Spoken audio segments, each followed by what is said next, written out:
जब भी कांग्रेस और वामपंथी किसी योजना या प्रोजेक्ट का विरोध करें तो समझ लो कि वही योजना देश के लिए वरदान है और इन्हें विदेशी एनजीओ ने रोकने का ठेका दिया है। फिलहाल निशाने पर हैं 75,000 करोड़ रुपए का अंडमान निकोबार विकास प्रोजेक्ट। इससे हिंद महासागर पर भारत की पकड़ और मजबूत होगी। यही कारण है कि इटली वाली सोनिया गांधी ने इसके खिलाफ एक लंबा चौड़ा लेख लिखा है।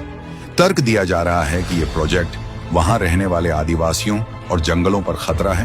पहली बात तो यह है कि इस द्वीप पर सिर्फ 1700 आदिवासी रहते हैं। सबसे जरूरी बात, इनका रहन सहन प्रोजेक्ट के क्षेत्र से बाहर है। प्रोजेक्ट को पहले ही पर्यावरण की एनओसी मिल चुकी है और पेड़ की भरपाई हरियाणा के अरावली में वन रोपण से किया जाएगा। तो सवाल यह है, राहुल और सोनिया को असली दर्द आदिवासियों का है या फिर चीन की उस सप्लाई लाइन का जो मलक्का स्ट्रेट से होकर गुजरती है? क्योंकि जो प्रोजेक्ट भारत की ताकत बढ़ाता है वही कांग्रेस को काटता है। मलक्का स्ट्रेट वो लोकेशन है जहां से पूरे हिंद महासागर पर नजर रखी जा सकती है। दुनिया का 40% और चीन का 70% ट्रेड इसी मलक्का स्ट्रेट से होकर गुजरता है, जो कि अंडमान निकोबार से महज 100 किमी की दूरी पर है। और अगर यहाँ टर्मिनल बन जाता है तो भारत शिपमेंट के मामले में दूसरे देशों से अपनी निर्भरता कम कर सकता है। आपको बता दें कि फिलहाल भारत का 75% कार्गो विदेशी बंदरगाहों पर निर्भर है।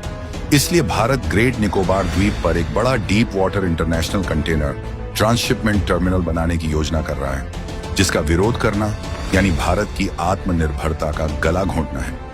अब मजेदार बात यह है कि जब उधर राहुल गांधी मलेशिया के लंकावी आइलैंड पहुंचे, जो मलक्का के मुहाने पर है, और इधर सोनिया गांधी भारत के प्रोजेक्ट का विरोध करने लगी, यानी मां बेटे दोनों की नजर हिंद महासागर पर नहीं बल्कि भारत के रास्ते रोकने पर है।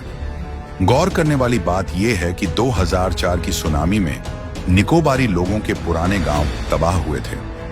उस वक्त कांग्रेस की सरकार थी, लेकिन उसने गांवों को दोबारा बसाने या आदिवासियों को आधुनिक सुविधाएं देने के लिए कुछ खास नहीं किया।